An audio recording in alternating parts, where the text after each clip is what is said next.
Hello everyone. I am very excited to share my big fund idea with you, and here we go. Music education has always been a special piece of the work I do, from early childhood education, the exploration of all the ways we perceive sound and so forth, all the way to our intermediate and advanced music education options.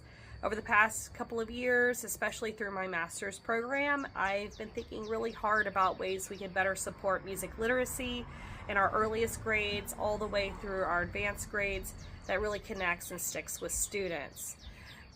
I had some great conversations with Alex Felger about her primary school music and movement class. One of the things that came up while we were discussing is that while students are experiencing music in a really joyful and meaningful way, which by the way is the most important piece of all of this, there is opportunity she feels on her end that I could help support her with the music literacy side in a way that still feels engaging and allows her teacher autonomy in the classroom, and still incorporating that movement, which actually is pedagogically very sound to use. So this is where this project comes in. I'm proposing a curriculum that I've been working on for the last 2 years, just adding pieces here and there, called Rainbow Music, based off the colors of the rainbow and the notes of solfege: do, re, mi, fa, sol, la, ti, do. It's a multimodal music literacy system that uses color-coded solfege, which is already research-based. Boomwhackers use this idea. Movement, instrumental reading, as well as storytelling to help students understand how music works in a way that feels natural and accessible, and also helps with memory. So instead of music reading being abstract or intimidating, it can become something students can see, more tangible, move, play, and experience. A big part of this is also bringing in the early childhood education strategies that I've also been trained in. Similar to the work of Sonia Peebles, I want to bring in puppetry, structured routines, movement-based learning. For example, creating characters like Dozer the dog, Do, and of course Do is the home of the solfege lane, to help with those musical concepts that are memorable and fun for students. Little fun fact, Sonia Peebles and I actually studied under the same wonderful childhood education professors, Barbara Hammond. May she rest in peace. So I know a lot of those strategies as well, but of course I'll put my own flair and my own lens on it. Would never steal Sonia's amazing ideas. I'll also intentionally be connecting this work to Walker's core values: curiosity, honor, dignity, and kindness, by creating original songs and lesson experiences that allow students to connect music learning with what it's like to be a Wolverine on our campus. And I have to say, I've written a lot of papers about this, so it'll be no problem at all to create this culture without it feeling overbearing and being forced down anyone's throats, but just be a part of the seasoning of everything that I create within this music curriculum. It is really important to me too that I'm not just creating a one-size-fits-all program and something that would feel like I'm replacing what a teacher already brings to their classroom.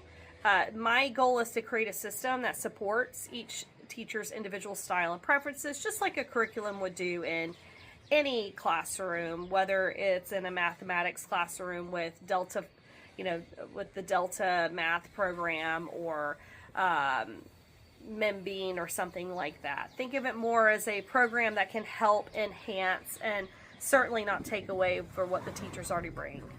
I'll be developing videos, yes, but these videos are not meant for students just to sit and watch. One thing that Alex brought up to me is the importance of being active in the classroom and not just having the little primary school students just watching videos the whole time.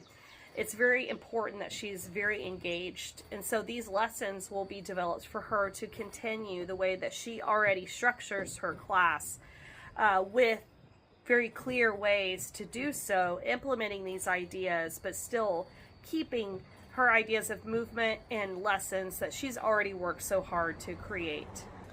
I also, though, want to create video ideas as well, because there are teachers like Lauren who do use videos throughout her lessons. And so that is one way I want to help support her in her classroom as well.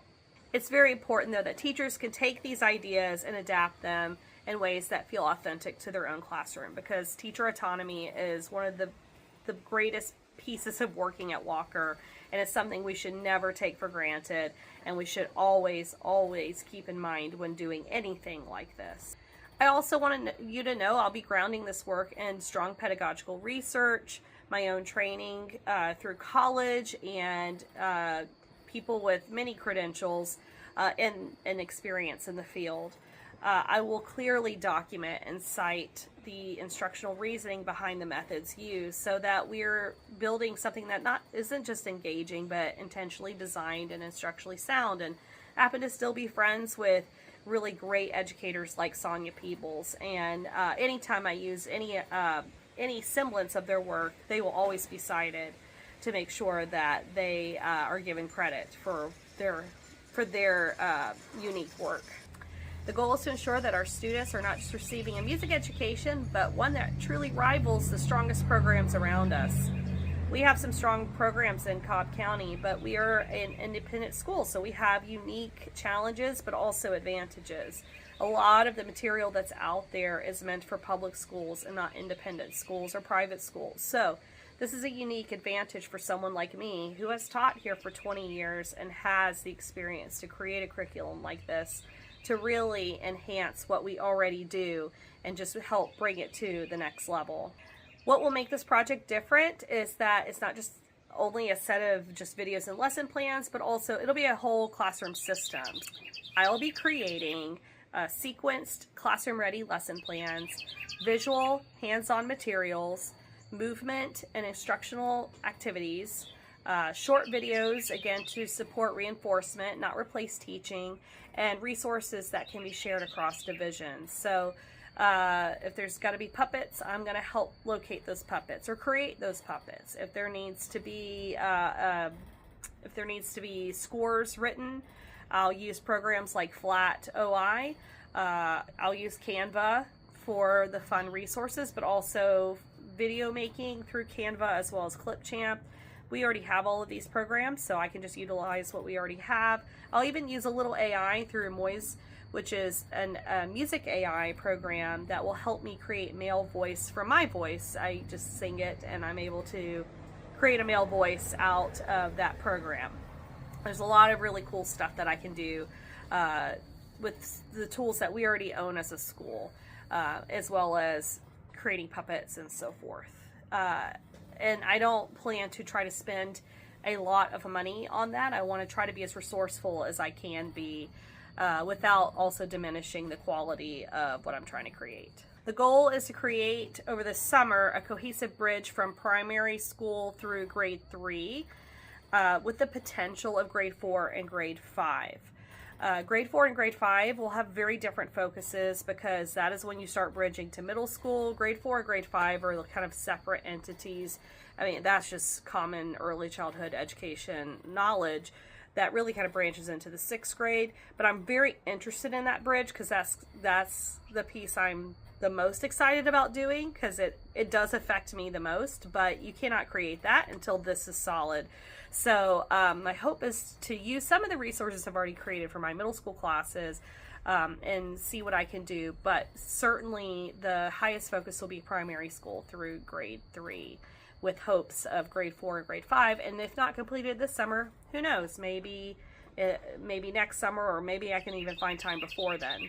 Ultimately, I want to create work that helps streamline music education across divisions, increase student engagement, and allow us to build sustainable in-house resources. That's the other piece, to reduce the need for outside materials, which can save us a lot of money down the line. I'm really excited about the potential of this project, not just for my classroom. This is just something that really means a lot to me, and it's kind of a life dream to create something like this. And I've been at Walker for so long, it would be an honor for me to be able to create it in this community. So I hope that you will support what my idea is. You won't regret it, that's for sure, if you do. Thank you.